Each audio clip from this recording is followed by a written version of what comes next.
नमस्कार। आज एक बहुत अच्छा विषय जो संसार के कल्याण के लिए है और इस प्रश्न को बार बार लोगों के द्वारा पूछा जाता है। हर व्यक्ति की इच्छा रहती है कि मेरे बच्चे का विवाह समय पर हो, बेटा हो या बेटी हो। इसमें कौन कौन से ग्रह सहायता देते हैं, किन ग्रहों के कारण विवाह संभव होता है, गोचर ग्रहों के अनुसार या शुभ ग्रहों की महादशाओं के अनुसार विवाह के योग किस तरह बनते हैं।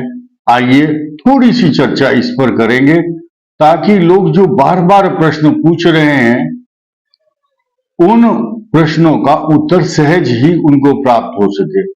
हमारे दर्शक बहुत बुद्धिमान, सभी लोग पढ़े लिखे, ब्यूरोक्रेट्स, टेक्नोक्रेट्स, ज्ञानी, बुद्धिमान, प्रोफेसर, टीचर, बहुत बड़े बड़े ज्ञानी देश और विदेश सब जगह बैठे हुए हैं।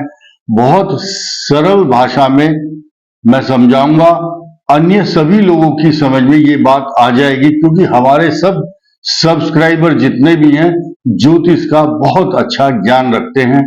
मैं उन सभी को बहुत बहुत साधुवाद भी देता हूं और धन्यवाद भी देता हूं।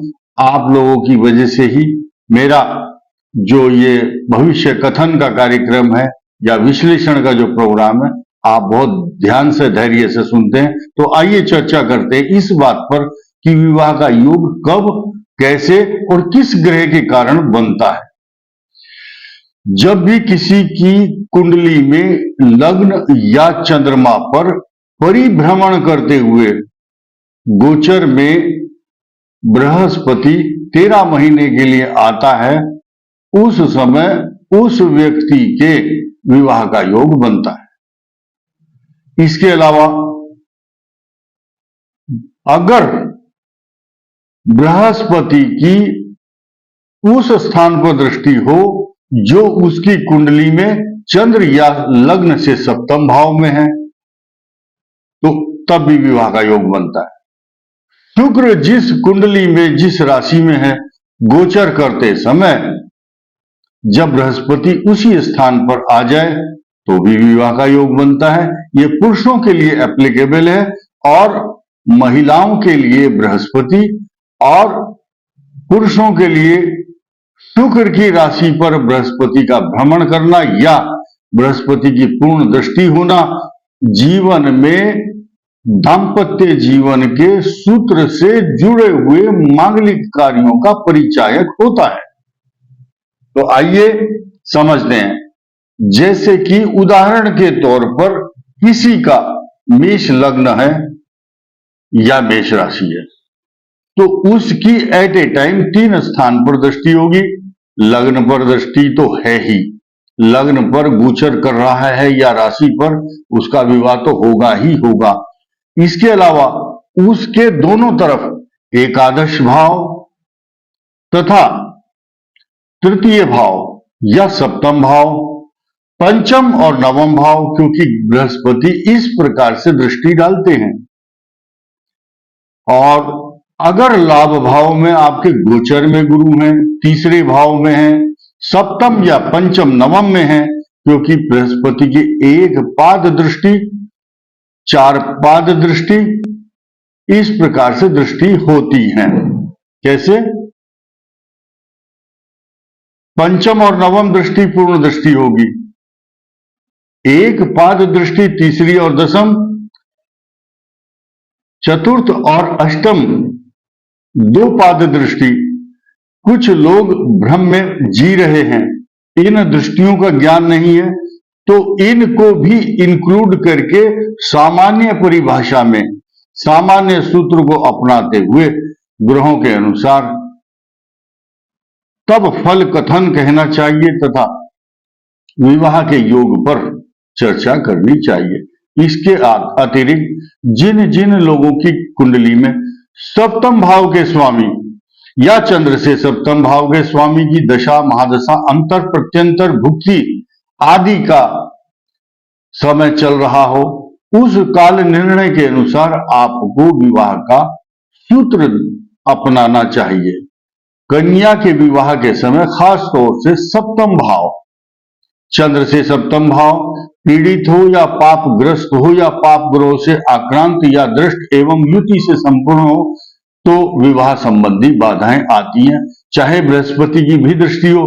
आपने सुना होगा कई बार कि हमारी कन्या का अभी विवाह हुआ था, रिश्ता तो हो गया लेकिन बाद में वो छूट गया, एंगेजमेंट कैंसिल हो गई। लड़के को रोजगार देखकर, सुंदरता देखकर के सगाई कर दी, कुछ दिन के बाद पता चला कि वो सगाई में ब्रेकडाउन हो गया।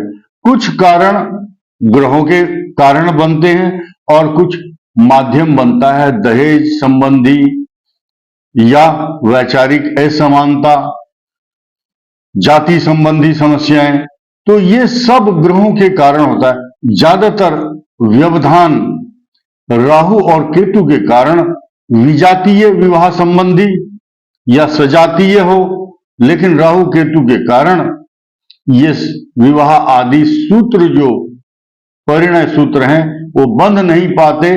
कुछ महत्वाकांक्षा लड़के और लड़कियों की तथा कुछ पेरेंट्स की भी होती है, वो भी एक कारण बनता है, लेकिन अंततोगत्वा लास्ट में जो कारण बनता है वो ग्रहों का ही होता है, बहाना है घर वालों का।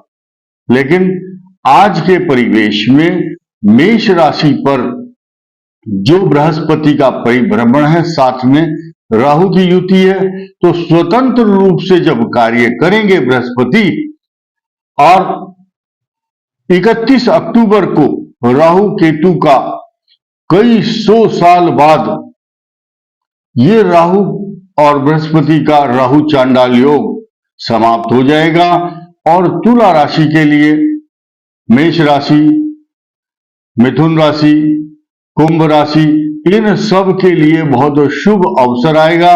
लेकिन बृहस्पति अभी वक्री है 31 दिसंबर तक।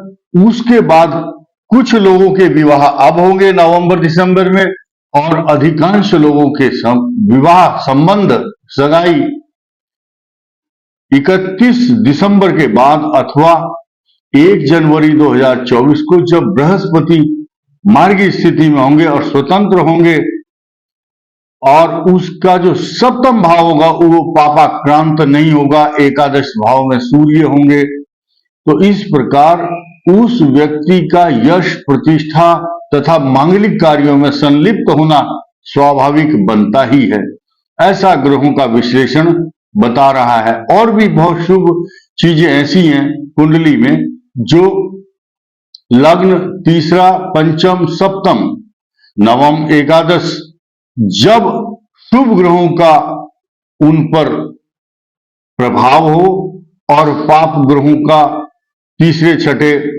और एकादश भाव में परिभ्रमण हो, तब व्यक्ति को सोना, चांदी, आभूषण, वस्त्र, भूमि, मकान, प्रॉपर्टी, अच्छी अच्छी गाड़ियां, सवारी, आभूषण तथा सम्मान एवं पद तथा प्रतिष्ठा प्राप्त होने लगती है। जब ऐसी स्थिति आए तो समझो आपके ऊपर बृहस्पति की कृपा और पाप ग्रह भी कृपा करने लगते हैं। इस वीडियो में इतना ही। धन्यवाद।